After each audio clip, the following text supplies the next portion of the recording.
जिंदगी एक हसीन किताब है, पर जरूरी तो नहीं कि इस किताब के सारे पन्ने हसीन हों। हमारे हिसाब से हों।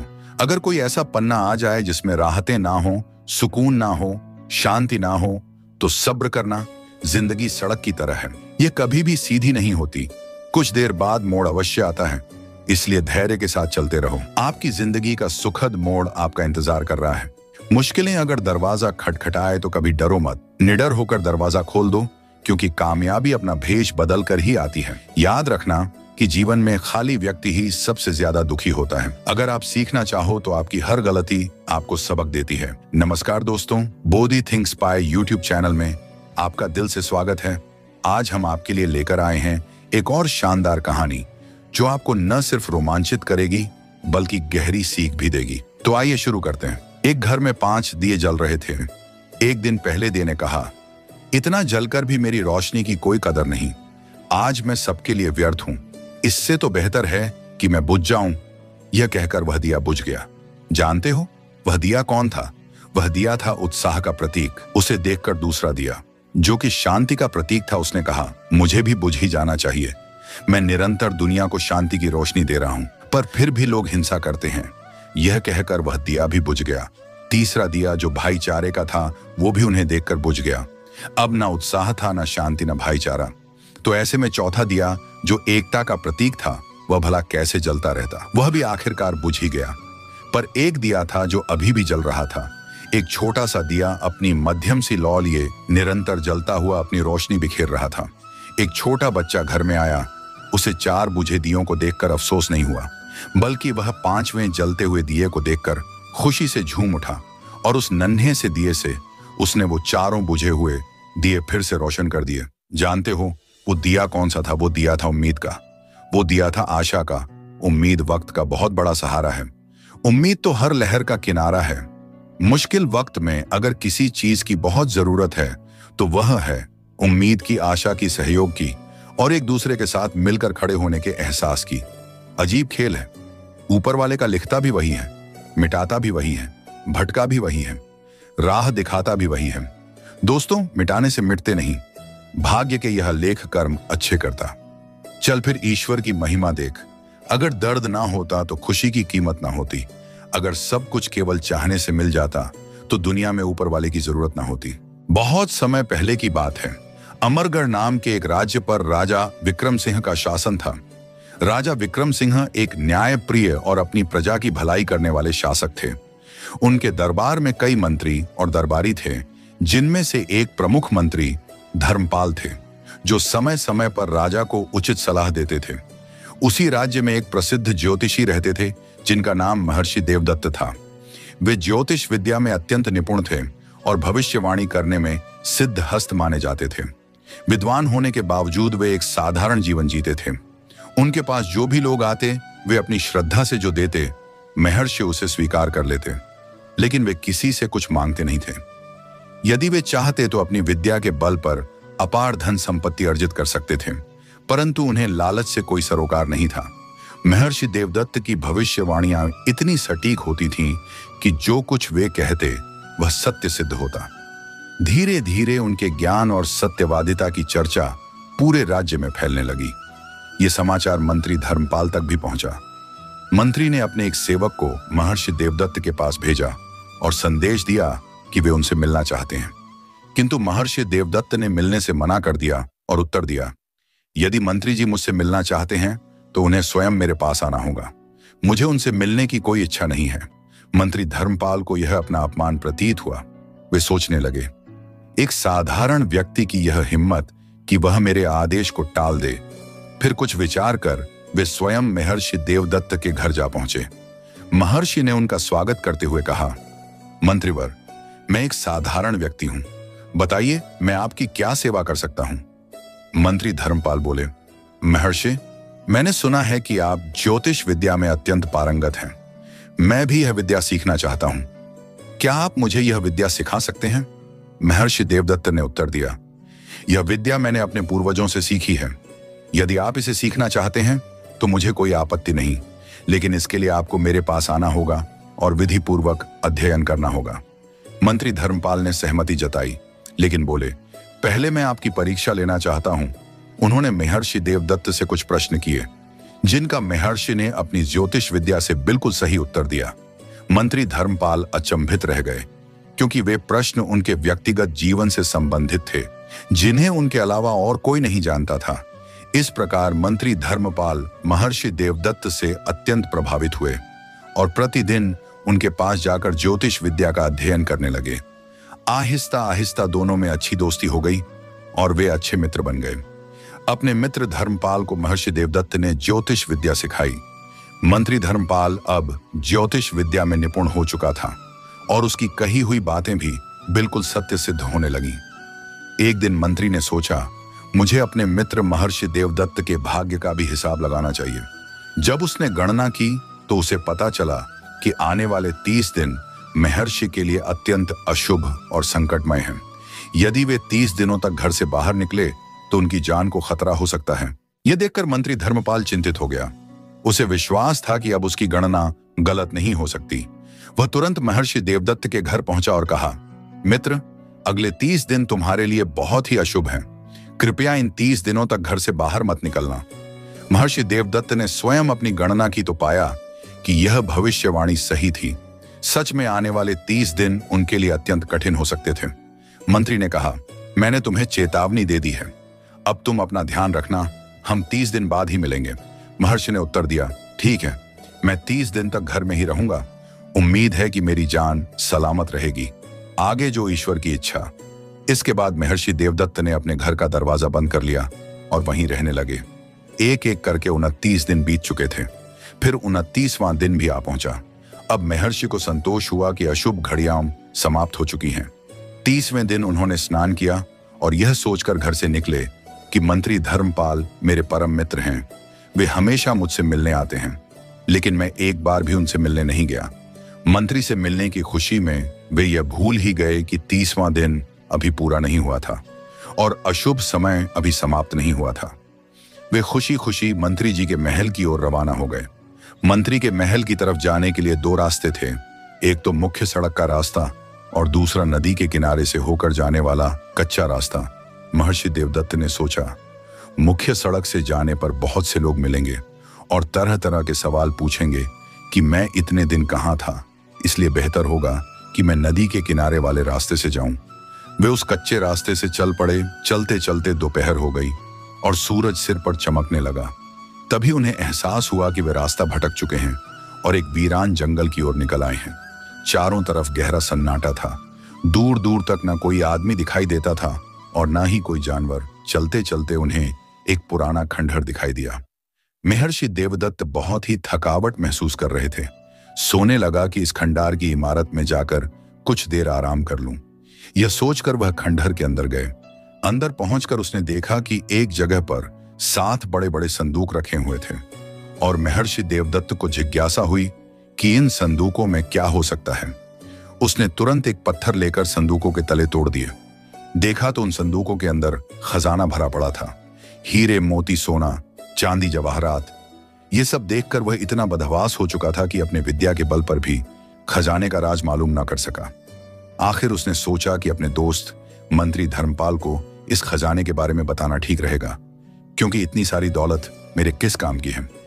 वह जल्दी जल्दी दौड़ता हुआ नगर की तरफ वापस गया और वहां से मंत्री के महल का रास्ता पकड़ लिया। मंत्री ने जब सुना कि महर्षि देवदत्त खुद आए हैं तो वो बहुत ही हैरान हुआ। उसके हिसाब से तो अभी महर्षि देवदत्त का 30वां दिन पूरा नहीं हुआ था और महर्षि देवदत्त की जान सूरज ढलना तक खतरे में थी। वो तुरंत महर्षि देवदत्त को महल के अंदर बुलाया और बोला, आपने क्यों तकलीफ की? वैसे भी अभी 30वां दिन पूरा नहीं हुआ है। महर्षि देवदत्त बोले, हाँ भाई, मुझे मालूम है कि आज 30वां दिन है और बाकी के 29 दिन की तरह यह भी खुशी से बीत जाएगा। लेकिन हैरानी की बात यह है कि आज का दिन मेरे लिए बड़ा ही भाग्यशाली है। इसके बाद उसने खजाना मिलने की बात मंत्री को बता दी और कहा कि इतनी दौलत का भला मैं क्या करूंगा, आप ये खजाना रख लीजिए। हाँ, अगर आपका दिल चाहे तो उसमें से कुछ मुझे भी दे देना। यह सुनकर मंत्री बड़ा ही हैरान हुआ। उसने जल्दी से 2 घोड़े मंगवाए और उन पर सवार होकर दोनों खजाने वाली जगह पर पहुंच गए। इतना बड़ा खजाना देखकर मंत्री की आंखें फटी की फटी रह गईं और उसके मन में तुरंत बेईमानी जग गई। उसने सोचा कि कहीं ऐसा ना हो कि महर्षि देवदत्त किसी और से इतने बड़े खजाने की बात कह दे। फिर यह बात होते होते राजा के कानों तक पहुंच जाएगी। ऐसा हुआ तो इस खजाने पर राजा कब्जा कर लेगा और मेरे हाथ में कुछ भी नहीं आएगा।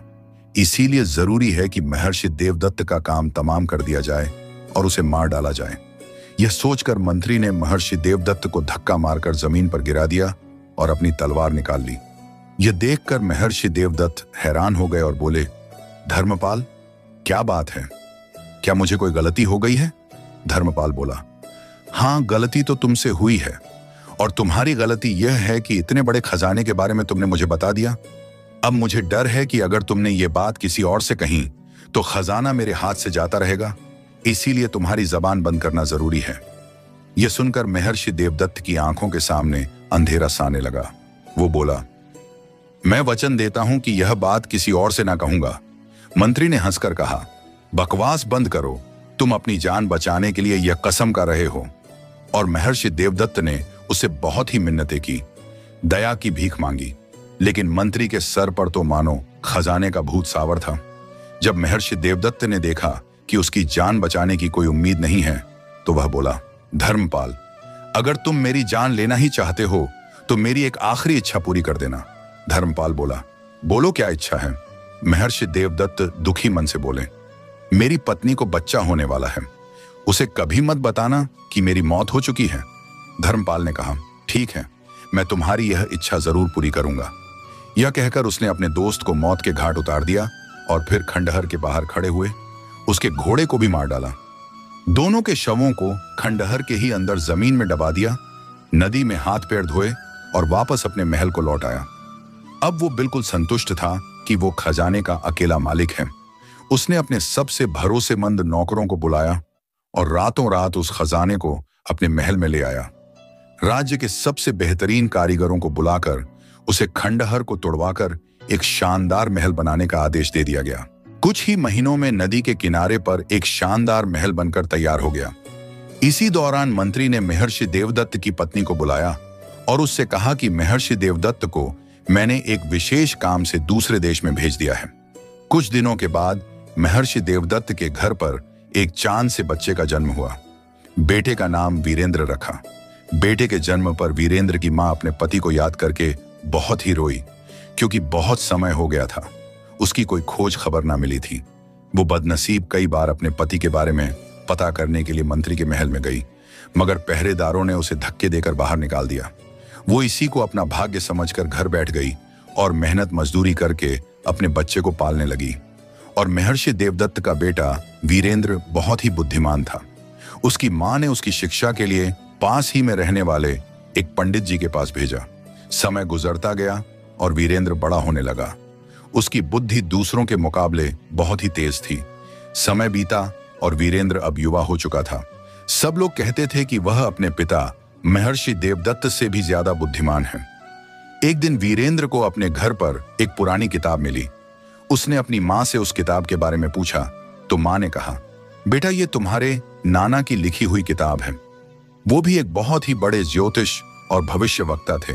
वीरेंद्र को वो किताब बड़ी ही दिलचस्प लगी। किताब के पहले पन्ने पर ही लिखा था कि जो भी इस किताब को पूरा पढ़कर समझ लेगा वो भूत और भविष्य की सभी बातें जान सकेगा और साथ ही साथ किसी के भी मन की बात जान पाएगा। वीरेंद्र उस किताब को बड़े ही ध्यान से पढ़ने लगा। थोड़ी देर के बाद वो चिल्ला चिल्ला कर रोने लगा, साथ ही किताब भी पढ़ते जा रहा था। फिर अचानक ही हंसने लगा। उसकी मां हैरानी से यह सब देख रही थी और पूछने लगी, क्या हुआ बेटा, तुम कभी हंस रहे हो तो कभी रो रहे हो? वीरेंद्र बोला, मां, यह एक अजीबो गरीब किस्म की किताब है। इसे पढ़कर मुझे पता चल गया है कि मेरे पिता को एक जालिम आदमी ने मार डाला है। यही वजह है कि मैं रो पड़ा। और हाँ, इसलिए कि एक दिन मैं अपने पिता की मौत का बदला उससे जरूर लूंगा। सच बात जानकर वीरेंद्र की मां बहुत रोई, लेकिन वीरेंद्र ने उसे दिलासा दिया। मां, यह किताब मुझे बताती है कि एक दिन राजा विक्रम सिंह मुझे अपना मंत्री बनाएंगे और मेरे पिता का कंकाल अभी भी वहीं पर दबा हुआ है। जहां मंत्री धर्मपाल ने अपना नया महल बनवाया है, उसने वहीं पर मेरे पिता की हत्या की थी। अच्छा, अब मैं बाजार जाकर कुछ खाने पीने का राशन लेकर आता हूं। वीरेंद्र की मां ने कहा कि लेकिन बेटा, राशन के लिए हमारे पास पैसे तो नहीं है। माँ, आप चिंता मत कीजिए। इस किताब ने मुझे ऐसा तरीका बताया है जिससे बिना पैसे के ही हमें राशन मिल जाएगा। यह कहकर वीरेंद्र गांव के बनिए के पास गया और बनिए से बोला, क्या तुम मुझे जानते हो? बनिए ने कहा, तुम महर्षि देवदत्त के बेटे हो। वीरेंद्र ने जवाब दिया, ठीक कहा। तुम कल से रोज मेरे घर पर 2 बोरी आटा, 3 बोरी चावल और 1 बोरी दाल और घी भेज दिया करना। दुकानदार बोला, वह तो ठीक है, लेकिन इसके पैसे कौन देगा? वीरेंद्र ने घुरकर बनिए को देखा और कहा, तुम भूल गए कि अभी कुछ दिन पहले ही मैं एक किसान को तुम्हारे पास 50 मन अनाज बेचने के लिए लाया था और तुमने धोखे से उसका सारा अनाज हथिया लिया था। और यही बात मैं अपने न्यायप्रिय राजा को बता दूंगा तो वो तुम्हें काल कोठरी में डाल देंगे। वीरेंद्र के मुंह से यह बात सुनकर बनिया थर-थर कांपने लगा। वीरेंद्र ने तो उसका सार राज जान लिया था और यह बात सच भी थी कि उसने पिछले महीने एक किसान को लूट लिया था जिसे वीरेंद्र लेकर आया था। बनिया हैरान था कि वीरेंद्र को यह राज की बात कैसे मालूम हुई। वह तुरंत हाथ जोड़कर बोला, ठीक है, मैं वही करूंगा जैसा तुम कहते हो, लेकिन मेरी शिकायत महाराज से मत करना। वीरेंद्र वापस अपने घर चला गया। अब वो आराम से अपने नाना की लिखी हुई किताब पढ़ने लगा। जैसे जैसे वो किताब को पढ़ता चला गया, सैकड़ों और हजारों बातें उसे मालूम होती चली गईं। यहां तक कि वो इस विद्या में इतना माहिर हो गया कि रास्ते चलते आदमियों के दिल की बात भी वो जान लेता था। और कभी ऐसा ना हुआ कि उसके मुंह से निकली हुई बात गलत साबित हुई हो। लोग उसके बारे में कहते थे कि वह अपने पिता महर्षि देवदत्त से भी ज्यादा बुद्धिमान और काबिल है। एक दिन वीरेंद्र की मां ने कहा, बेटा, मेरा मन ताजे कमल ककड़ी और जंगली शहद खाने का हो रहा है, लेकिन शहर में ये चीजें कहीं नहीं मिलती। मैंने सुना है कि मंत्री धर्मपाल के बाग में दुर्लभ फल और मधुमक्खियों का छत्ता है। किसी को भेजकर वहां से ये सब मंगवा दे। मंत्री धर्मपाल का नाम सुनकर वीरेंद्र के तन बदन में आग लग गई। उसने कहा, हाँ ठीक है मां, मैं वह दुर्लभ फल और मधुमक्खियों का छत्ता खुद लेने जाता हूं। और वह घर से चल दिया। जब वीरेंद्र बगीचे में पहुंच तो दरवाजा बंद था। उसने बगीचे के रखवाले को आवाज दी। थोड़ी देर बाद एक मोटा सा आदमी दरवाजे पर आया और गुस्से से बोला, क्या बात है भाई, क्यों चिल्ला रहे हो? वीरेंद्र बोला, मेरी मां का दिल दुर्लभ फल और मधुमक्खियों का छत्ता कि खाने का है, बस वही चाहता हूं। वह आदमी बोला, तुम जानते हो कि यह मंत्री जी का बगीचा है, कोई दुकान नहीं है, दफा हो जाए यहां से रखवाला। दरवाजा बंद ही करने वाला था कि वीरेंद्र ने चिल्लाकर कहा, खबरदार, दरवाजा बंद मत करना। कल जो सांप तूने मारा था उसकी मां तुझे डसने के लिए छिपी बैठी है। यह बात सुनकर रखवाला हैरान रह गया। उसने झुककर बाग में इधर उधर देखा तो सचमुच एक नागिन वहां पर दिखाई दी। रखवाला ने मन में सोचा, मैंने इसे ऐसे ही दांत दिया। वह पूछने लगा कि तुम्हें कैसे पता चला कि कल मैंने सांप को मारा था और मुझे उसकी मां डसने वाली है? वीरेंद्र ने कहा, तुम्हें इस बात से कोई मतलब नहीं होना चाहिए। तुम्हें साथ देना है तो दो, वरना मैं जाता हूं। रखवाला बोला, अरे गुस्सा क्यों हो रहे हो? चलो मेरे साथ अंदर चलो, मैं तुम्हें बहुत सारा फल और मधुमक्खियों का छत्ता दूंगा, लेकिन ये बात किसी और को मत बताना, वरना मंत्री धर्मपाल मेरी खाल खिंचवा देगा। वीरेंद्र बोला, तुम धर्मपाल की चिंता ना करो, उसकी जिंदगी के अब थोड़े ही दिन रह गए हैं। रखवाले ने वीरेंद्र को एक तरफ बिठाया और उसके लिए फल और मधुमक्खियों का छत्ता लेने के लिए चला गया। इस दौरान मंत्री धर्मपाल टहलता हुआ बाग में आ पहुंचा। उसने वीरेंद्र को देखा तो रखवाले से पूछा कि यह कौन है? रखवाला बोला, हुजूर, यह लड़का बड़ी अजीबोगरीब बातें करता है जो मेरी समझ से बाहर है। फिर उसने फल मांगने और सांप की बात उसे बता दी। मंत्री बड़ा ही हैरान हुआ और वीरेंद्र को गौर से देखने लगा। उसने रखवाले को वहां से जाने के लिए कह दिया और वीरेंद्र से पूछा, लड़के तुम कौन हो? तुम्हारा नाम क्या है? तब वीरेंद्र ने जवाब में कहा, मेरा नाम वीरेंद्र है और मेरे पिता महर्षि देवदत्त हैं। महर्षि देवदत्त का नाम सुनकर मंत्री कांप गया। उसके अंदर डर समा गया, लेकिन फिर वो संभल कर बोला, तुम्हारे पिता को मैं जानता हूं, बड़े ही नेक दिल आदमी हैं। वह मैंने उन्हें एक काम से देश से बाहर भेजा हुआ है। यह सुनकर वीरेंद्र को गुस्सा आ गया और वो बोला, आप गलत कहते हैं, मेरे पिता अब इस दुनिया में नहीं हैं। उन्हें एक निर्दय आदमी ने धन के लालच में मार डाला है। अब मैं अपने पिता की हत्या का बदला लेना चाहता हूं। यह बात सुनकर मंत्री धर्मपाल के होश उड़ गए। वह समझ गया कि इस लड़के को सब मालूम है और ये मुझसे बदला लेकर ही रहेगा। किसी तरह धोखे से इसे ठिकाने लगाना पड़ेगा। मंत्री बोला, दुख की बात है कि तुम्हारे पिता की हत्या हो गई है। मुझे इसकी जानकारी नहीं थी, लेकिन अब मैं उसे पापी को अपने हाथों से सजा दूंगा। अच्छा, अब तुम ये बताओ कि तुम बाग में क्या करने आए हो? वीरेंद्र बोला, मुझे फल और मधुमक्खियों का छत्ता चाहिए था, जो सिर्फ इसी बाग में होता है। धर्मपाल बोला, ठीक है, तुम यहीं पर रुको, मैं अभी किसी नौकर को बुलाकर फल और मधुमक्खियों का छत्ता तोड़वाता हूं। यह कहकर मंत्री एक तरफ चला गया और अपने एक खास नौकर को अकेले में बुलाकर कहने लगा, एक लड़का उधर बाग में बैठा हुआ है, तुम उसे बहला फुसलाकर धोखे से किसी भी तरह तहखाना में जाओ और वहां पर बंद कर दो, ताकि वह वहीं पर भूखा प्यासा तड़प कर मर जाए। अगर तुम यह काम कर दोगे तो मैं तुम्हारे मन की इच्छा पूरी कर दूंगा और साथ ही तुम्हें बहुत सारा धन भी दूंगा। यह बात सुनकर नौकर तुरंत बगीचे की ओर गया। उसने पीछे से जाकर वीरेंद्र को जकड़ लिया और उसे उठाकर तहखाना की तरफ बढ़ने लगा।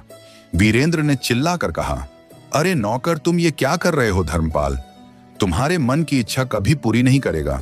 वो झूठा आदमी है। अगर तुमने मुझे मारा तो धर्मपाल तुझे भी जिंदा नहीं छोड़ेगा। नौकर हैरान हुआ और उसे नीचे रखकर धीरे से बोला, तुम्हें क्या पता कि मेरे मन में क्या इच्छा है? वीरेंद्र बोला, मैं सब कुछ जानता हूं। तुम मंत्री की बेटी से शादी करना चाहता है और मन ही मन में मंत्री की बेटी भी तुझे प्यार करती है। नौकर वीरेंद्र के कदमों में गिर पड़ा और बोला, हाँ, मेरी यही इच्छा है। वीरेंद्र बोला, मैं तेरी शादी मंत्री की बेटी से करवा सकता हूं और वह समय जल्द ही आने वाला है जब मंत्री को मेरी जरूर पड़ेगी, मगर तुम उस वक्त तक उसे मेरा पता मत बताना, जब तक कि वो तुम्हें 3 तमाचे ना मार दे। लेकिन मंत्री ने मुझे तुम्हें तहखाना में बंद करने के लिए हुक्म दिया है। वीरेंद्र ने कहा, हाँ, तुम उसे कह देना कि तुमने मुझे तहखाना में बंद कर दिया है। और यह कह नौकर ने उसे छोड़ दिया। वीरेंद्र ने फल और मधुमक्खियों का छत्ता लिया और अपने घर को चल दिया। उसके बाद नौकर धर्मपाल के पास गया और बोला, मालिक, मैंने उस लड़के को तहखाने में बंद कर दिया है। मंत्री अब संतुष्ट था कि उसके रास्ते का कांटा साफ हो गया है। जिस दिन मंत्री ने वीरेंद्र को तहखाना में बंद करने की साजिश की, इस रात महाराज विक्रम सिंह को एक अजीबोगरीब सपना दिखाई दिया। लेकिन जब उनकी आंख खुली तो उसे वह सपना याद नहीं रहा। वो बाकी सारे काम भूलकर इसी उधेड़बुन में लग गया कि रात को उसने क्या सपना देखा था। सुबह वो दरबार में आया और अपने सभी मंत्रियों से ये बात कही कि वो जानना चाहता है कि रात को उसने क्या सपना देखा था और उसके सपने का मतलब क्या था। सारे मंत्री परेशान थे कि आखिर राजा के सपने के बारे में कैसे पता किया जाए। राजा ने अपने सबसे बुद्धिमान मंत्री यानी धर्मपाल से कहा कि तुम हमारे सबसे योग्य मंत्री हो, तुम ही बताओ कि रात को हमने क्या सपना देखा था। जब वो भी राजा के सपना के बारे में बताने में नाकाम रहा तो राजा विक्रम सिंह गुस्से से लाल पीले हो गए और बोले, अगर 15 दिन के अंदर तुम मुझे मेरे सपना के बारे में ना बता सके तो तुम मंत्री रहने के लायक नहीं रहोगे, और फिर तुम तो ज्योतिष विद्या भी जानते हो। मेरे सपना के बारे में ना बता सके तो तुम्हारी खैरियत नहीं है। राजा का गुस्सा देखकर मंत्री घबरा गया। दरबार खत्म होने के बाद वह अपने महल में गया। ऐसा करते करते 15 दिन भी बीत गए, लेकिन मंत्री को समस्या का कोई हल ना मिला। तभी अचानक उसे महर्षि देवदत्त के बेटे का ख्याल आया। मन में वो सोचने लगा कि मैंने क्यों उसे मरवा दिया। अगर वो आज जिंदा होता तो जरूर सपने के बारे में मुझे बता देता। फिर मंत्री को ख्याल आया कि हो सकता है वो जिंदा हो, नौकर ने उसे छोड़ दिया हो।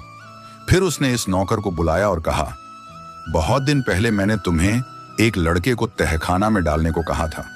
मुझे यकीन है कि वो तुम्हारे हाथों से बस निकाला होगा। नौकर ने कहा, नहीं हुजूर, मैंने तो उसे तहखाना में बंद कर दिया था। अब तक तो उसकी हड्डियां भी गल गई होंगी।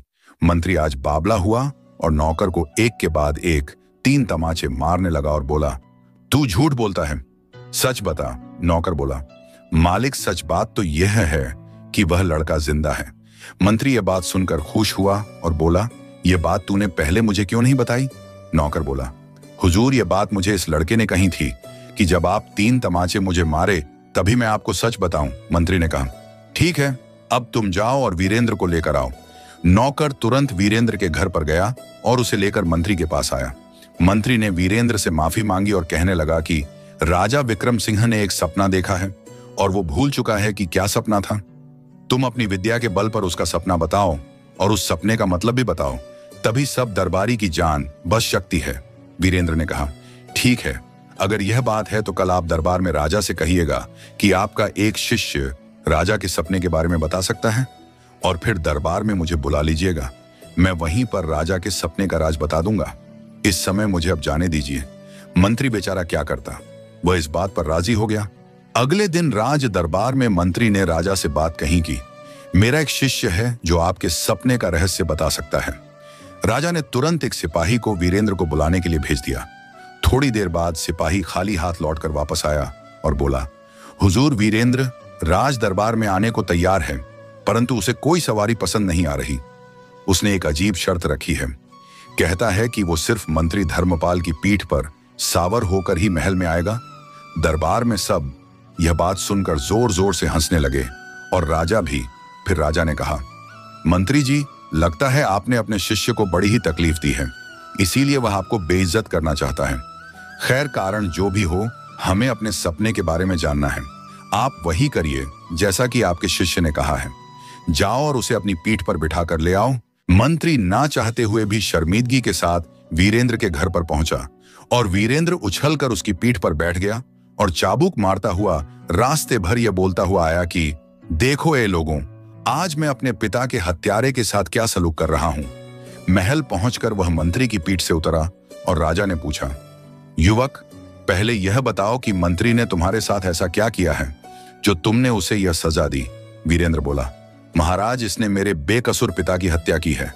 मंत्री चिल्लाया, हुजूर, यह झूठ बोल रहा है। मैंने इसके पिता को एक काम से देश से बाहर भेजा हुआ है। वीरेंद्र ने कहा, नहीं महाराज, मेरे पिता का और उसके घोड़े का हड्डियों का कंकाल आज भी नदी के पास इसके महल के नीचे मौजूद है। राजा बहुत ही हैरान था। उसने कहा, ठीक है, मैं इस बात की छानबीन करवाऊंगा। पहले तुम यह बताओ कि मैंने क्या सपना देखा और उस सपने का मतलब क्या है। वीरेंद्र ने कहा, महाराज, आपने में देखा कि आसमान से एक उड़ता हुआ पक्षी आया। उसकी सोंच में अंगूर का एक गुच्छा था। उसे अंगूर के गुच्छे में 7 दाने थे। पक्षी ने वो गुच्छा आपके हाथ पर रखा और उड़ गया। लेकिन जब आप अंगूर खाने लगे तो एक कौवा आया और उस गुच्छे को आपके हाथ से लेकर उड़ गया। राजा ने कहा, सच, बिल्कुल सच, मैंने बिल्कुल यही सपना देखा था। अब तुम यह बताओ कि इस सपने का मतलब क्या है। वीरेंद्र ने कहा, महाराज, आपके सपने की सच्चाई आपके सामने ही मौजूद है। मेरे पिता महर्षि देवदत्त को जंगल में 7 संदूक मिले थे जिसके अंदर खजाना भरा हुआ था। मेरे पिता ने इस बात की जानकारी मंत्री जी को दी तो मंत्री जी ने लालच में आकर मेरे पिता की हत्या करवा दी ताकि वह खजाने की बात किसी और को ना बता सके। और जो खजाना राज खजाने में जाना चाहिए था वह इस मंत्री के कब्जे में है। मेरे पिता और उनके घोड़े को मारकर मंत्री जी ने वही जमीन में गाड़ दिया था। यही आपके सपने की असलियत है। यह सुनकर राजा ने मंत्री को तुरंत गिरफ्तार कर लिया गया और उसके महल की तलाशी ली गई, जहां पर वो 7 खजाने से भरे हुए संदूक भी मिल गए। उसके महल के बाग की खुदाई की गई, जहां महर्षि देवदत्त और उसके घोड़े की हड्डियों के कंकाल मिले। मंत्री जी के सारे अपराध उजागर हो चुके थे। वो राजा से माफी मांगने लगा, लेकिन न्यायप्रिया राजा ने उसे मृत्युदंड की सजा सुना दी। फिर वीरेंद्र ने अपने पिता की अस्थियों को पूरे रीति रिवाज से उनका अंतिम संस्कार किया। इसके बाद राजा ने वीरेंद्र से कहा, बेटे, तुम बहुत ही बुद्धिमान और योग्य युवक हो। मैं चाहता हूं कि तुम मेरे मंत्री बन जाओ। वीरेंद्र ने यह प्रस्ताव स्वीकार कर लिया और कहा, महाराज, मेरी एक प्रार्थना है। राजा ने कहा, कहो, क्या कहना चाहते हो। वीरेंद्र ने कहा, महाराज, मंत्री जी की बेटी की शादी मेरे एक आदमी से कर दी जाए। उनकी बेटी भी उस आदमी को चाहती है। राजा ने मंत्री की पत्नी को बुलाया और उसकी बेटी की शादी की बात कही। वो इस बात पर तैयार हो गई। फिर मंत्री की बेटी की शादी उस नौकर के साथ कर दी गई जिसने वीरेंद्र को तहखाना में डालने की बजाय छोड़ दिया था। वीरेंद्र ने अब अपने पिता की हत्या का बदला ले लिया था और वो महाराज विक्रम सिंह का एक मंत्री बनकर अपनी मां के साथ एक शानदार महल में रहने लगा और एक अच्छा जीवन बिताने लगा। वीरेंद्र ने अपनी बुद्धिमानी और साहस से अपने पिता की हत्या का रहस्य उजागर किया और अन्याय करने वाले मंत्री को उसकी सजा दिलवाई।